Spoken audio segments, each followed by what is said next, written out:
ဒီလူကြီးရေချိုးပြီးခါစားမှာရုတ်တရက်တကားလာကောက်တာနဲ့ဖွင့်ကြည့်လိုက်တော့တခါမှမမြင်ဘူးတဲ့ကောင်မလေးတယောက်ဖြစ်နေတဲ့အဲ့ကောင်မလေးကသူ့ကိုအထက်အောက်အကဲခတ်ကြည့်ပြီးမှအခန်းမသွားမှန်းရုတ်တရက်သတိထားမိသွားပြီးရှက်ရှက်နဲ့ပဲကြပြတောင်းပန်ပြီးထွက်သွားတော့တာပေါ့ဒါပေမဲ့သူမထွက်သွားခင်လေးတင်ပဲဒီလူကြီးကလိုက်ကာကြားတဲ့ကခိုးပြီးချောင်းကြည့်လိုက်မိတယ်အံ့ဩဖို့ကောင်းတာက SK လေးကတကယ်ထွက်သွားတာမဟုတ်ပဲလှည့်ကြည့်ပြီးသူ့ကိုမျက်စိတစ်ဖက်မိတ်ပြသွားခဲ့တာအဲ့ဒီအချိန်မှတင်ဒီလူကြီးခမညာသူ့မကိုကြွေးစင်းသွားတော့တာပေါ့ဒါပေမဲ့နောက်နေ့မှာပဲအဲ့ဒီစိတ်ကူးရင်အိမ်မက်ကတဆစီကြေမွသွားခဲ့ရတယ်ဘာလို့လဲဆိုတော့အောက်ထပ်မှာအဲ့ဒီကောင်မလေးကထိပ်ပြောင်လူကြီးတယောက်ရဲ့ရင်ခွင်ထဲကိုတိုးဝင်ပြီးရန်ကိုရင်းရင်းနှီးနှီးပြုမှုနေတာကိုသူမြင်လိုက်ရလို့ပဲမြင်ခဲ့တာတွေကိုမေးပြဖို့စူးစမ်းရင်းနဲ့ပဲဒီလူကြီးကအကြောင်းကိစ္စဆွေးနွေးဖို့သူ့ professor စီသွားခဲ့တယ်ဒါပေမဲ့ရုံးခန်းအပြင်ဘက်ကိုရောက်ချင်းမှသူကြွေတဲ့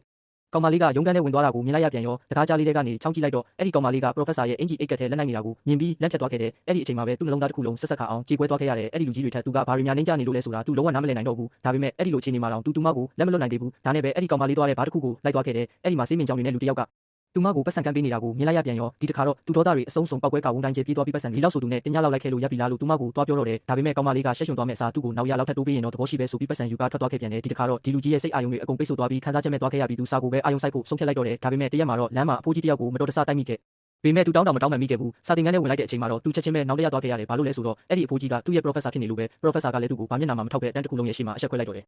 အဲ့ဒီအချိန်မှာတော့သူ့ရဲ့အခြေရောပညာရေးရောနှစ်ခုစလုံးသူ့များဖြစ်ပြီးဘဝပြတ်သွားခဲ့ရပြီးဒါကြောင့်စိတ်ပြေလက်ပြောက်ဖြစ်အောင်အတန်းထဲကပါတီပွဲတစ်ခုကိုသူသွားခဲ့တယ်ဒါပေမဲ့သူရောက်ပြီးမကြခင်မှာတင်အိမ်ရှင်ကရုတ်တရက်နှလုံးရက်ပြီးကျမ်းပြင်ပေါ်လဲကျသွားတော့တာပဲစက္ကန့်ပိုင်းတွင်းမှာတင်လူတိုင်းထိတ်လန့်တုန်လှုပ်ပြီးရုံးရင်ဆန်ခက်ဖြစ်ကုန်ကြတယ်အဲ့ဒီအချိန်မှာပဲခုနကသူအထင်သေးတဲ့မိန်းကလေးကလူအုပ်ထဲကနေထွက်လာခဲ့တဲ့တည်ငြိမ်ပြီးကျွမ်းကျင်လာတဲ့လက်လန်းမှုတွေနဲ့လူကြီးရဲ့အင်ဂျီကျေတီးတွေကိုဖြုတ်လိုက်ပြီးချက်ချင်းပဲနှလုံးအသက်ရှူနှုံပြန်လဲကောင်းမွန်အောင်လုပ်ပေးနာတဲ့ကြည်ရတာထိတ်တန့်အရေးပေါ်အထူးကူဆရာဝန်ကြီးတယောက်တိုင်းပဲအဲ့ဒီအချိန်ကျမှပဲဒီလူကြီးလည်းတကယ်အမှန်တရားကိုသဘောပေါက်သွားခဲ့ရတော့တယ်အရင်ကသူမအပေါ်သူအထင်လွဲခဲ့သမျှအရာအလုံးဟာတကယ်တော့သူမကလူတွေရဲ့အသက်ကိုကယ်နေတဲ့စေးကြောင်းသူလေးပဲဖြစ်ပါတယ်